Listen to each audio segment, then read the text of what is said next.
একটা পরীক্ষা করার জন্য আল্লাহ বলেন আমি হায়াত মওত বানাইলাম আমার বান্দা বান্দীদেরকে পরীক্ষা করার জন্য। কি পরীক্ষা করবেন? আইয়ুকুম আহসানু আমালা, আল্লাহ বলেন পরীক্ষা করে দেখব আমার কোন বান্দা ভালো আমল করে আর কোন বান্দা খারাপ আমল করে। আল্লাহ কোরআনের ভিতরে বলেন নাই কোথাও আহসানু আমালা, আমি আল্লাহ হায়াত আর মওত বানাইলাম এটা দেখার জন্য। আহসানু আমালা, কোন বান্দা বেশি আমল করে এটা দেখার জন্য আমি আল্লাহ হায়াত মওত বানাই নাই। কোন বান্দা বেশি বেশি নামাজ পড়তে পারে আমি আল্লাহ সেটাও দেখি না। আমি আল্লাহ দেখতে চাই না কোন বান্দা বেশি বেশি নামাজ পড়ে। যেই বান্দা বেশি বেশি নামাজ পড়ে ওই বান্দার দাম আমি আল্লাহর কাছে নাই। বরং যেই বান্দা খুশুর সাথে ভালোভাবে নামাজ পড়ে ওই নামাজের দাম আমি আল্লাহর কাছে বড় বেশি। আল্লাহ পাক রব্বুল আলামিন এই জন্য আহসানু আমালা না বলে আহসানু আমালা বলেছেন। সুন্দর আমল, ভালো আমল, ভালো আমলের দাম আল্লাহর দরবারে অনেক বেশি। কিন্তু খারাপ বেশি আমল, আপনি নামাজ পড়লেন এই নামাজ আল্লাহর দরবারে কবুল হইল না, এই রকম ইবাদতের দাম আল্লাহর দরবারে 1% পরিমাণ নাই। বান্দা যখন নামাজ আদায় করে প্রত্যেকটা মানুষের নামাজ 2 ভাগে বিভক্ত হয়ে যায়। বান্দা যখন নামাজ আদায় করে ওই নামাজ ফেরেশতাদের মাধ্যমে আসমানের দিকে রওনা হয়ে যায়। যখন নামাজটা হয়ে যায় খুশুর সাথে খালেস ভালোভাবে একদম পুঙ্খানুপুঙ্খানুভাবে যেই বান্দা নামাজের রুকুগুলো সুন্দর করে আদায় করে, যেই বান্দা সিজদাগুলো সুন্দর করে আদায় করে, যেই বান্দা নামাজের তাসবিহগুলো সুন্দর করে আদায় করে, যেই বান্দা কিরাআতটা শুদ্ধ করে তিলাওয়াত করে, নামাজের ভিতরে সুন্নাতগুলো ঠিক রাখিয়া, ওয়াজিবগুলো ঠিক রাখিয়া, ফরজগুলো ঠিক রাখিয়া, মুস্তাহাবগুলো ঠিক রাখিয়া যেই বান্দা খুশুর সাথে নামাজ আদায় করে ওই বান্দার নামাজ আসমানের দিকে রওনা হয়ে যায়। আসমানের মধ্যে যাওয়ার পর আল্লাহ পাক রব্বুল আলামিন বলেন এই বান্দার নামাজটা এত সুন্দর, এই বান্দার নামাজটা এত চমৎকার, এত ভালো, এত পরিচ্ছন্ন, এত পরিষ্কার ইবাদত, এই বান্দাকে তোমরা সাদিকীনদের কাতারের মধ্যে নিয়ে যাও, এই বান্দাকে তোমরা ইলিয়িনদের কাতারের মধ্যে নিয়ে যাও। এই বান্দার নামাজটাকে সুন্দর কাপড়ের মধ্যে পরি, সুন্দর কাপড়ের মধ্যে যত্ন সহকারে রেখে দাও।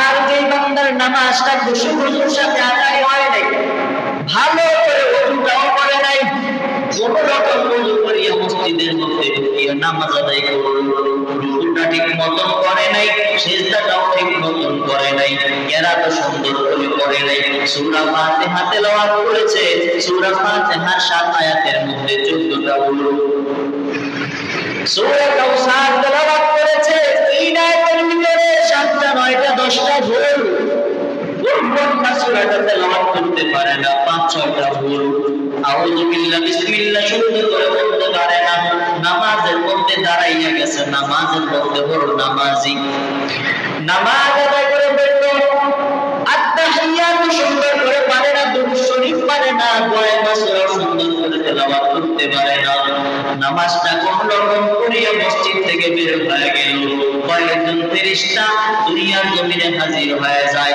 ওই বান্দার নামাজটা উপরের দিকে রওনা হয়ে গেল। আসমানের মধ্যে যাওয়ার পর ফেরেশতারা বলবে এই বান্দার নামাজের কাছে তোমরা কেউ চাইও না, এই বান্দার নামাজটা বড় নোংরা, এই বান্দার নামাজটা খুশুর সাথে হয় নাই, সুন্দর হয় নাই, ভালো হয় নাই। আল্লাহ পাক রব্বুল আলামিন বলবে ও ফেরেশতাদের দল, এই বান্দার আমলনামাগুলোকে, এই বান্দার নামাজটাকে একটা নোংরা কাপড়ের মধ্যে পেঁচাইয়া, একটা দুর্গন্ধযুক্ত কাপড়ের মধ্যে পেঁচাইয়া ওই বান্দার মুখের মধ্যে ঢিল মারো, বলেন নাউযুবিল্লাহ। নামাজ পড়লাম আল্লাহকে দেখানোর জন্য, নামাজ পড়লাম আল্লাহকে দেখানোর জন্য, আল্লাহকে সন্তুষ্ট করার জন্য, সেই জায়গায় যদি ওই নামাজি লানত হিসাবে 2 রাকাত পরে পেঁচিয়ে আমার মুখের উপর ছুঁড়ে মারা হয়।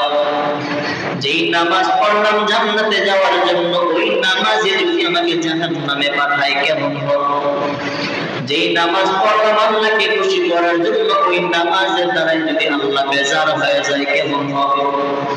এই জন্য নবীর উম্মতের দল, নামাজ তো যেটুকুই পড়ো তোমাকে বেশি পড়া লাগবে না।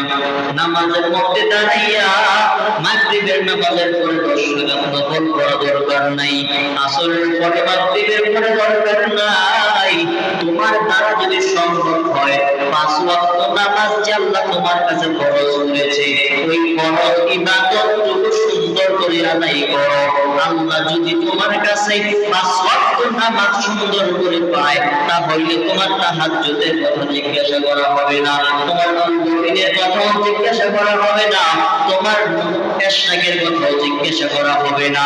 কারণ আল্লাহ পাক বলেছেন আহসানু আমালা, নবীজির হাদিস, আহাব্বুল আমালি ইলাল্লাহি আদওয়ামুহা ওয়া ইন কাল্লা।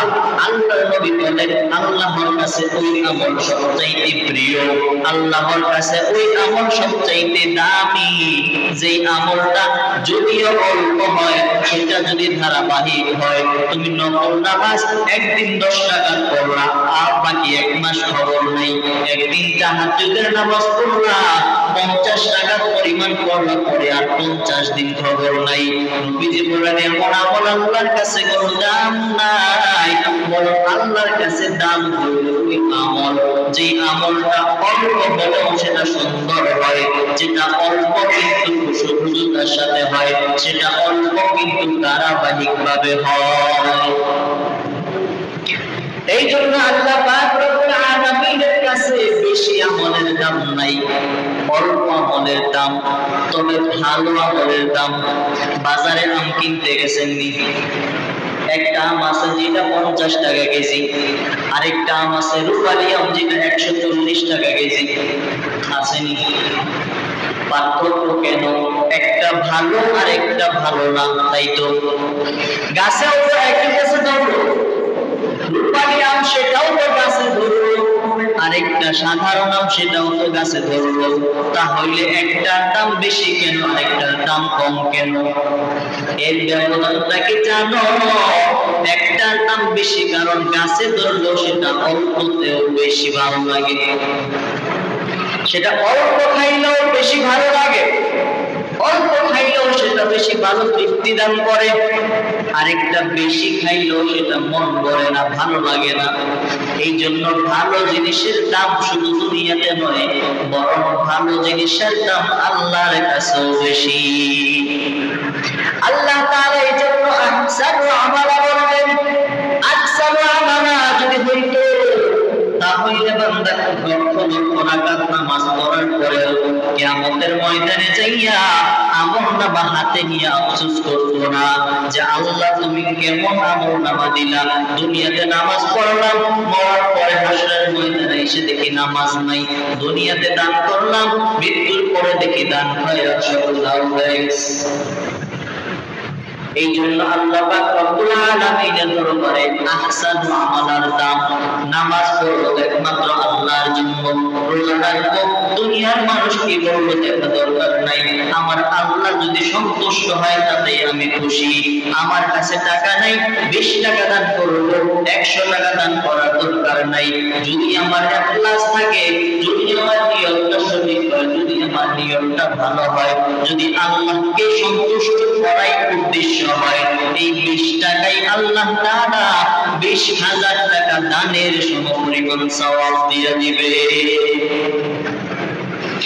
এই জন্য নবীর উম্মতের দল, আল্লাহ পাক রব্বুল আলামিনের কাছে ভালো আমলের দাম অনেক বেশি।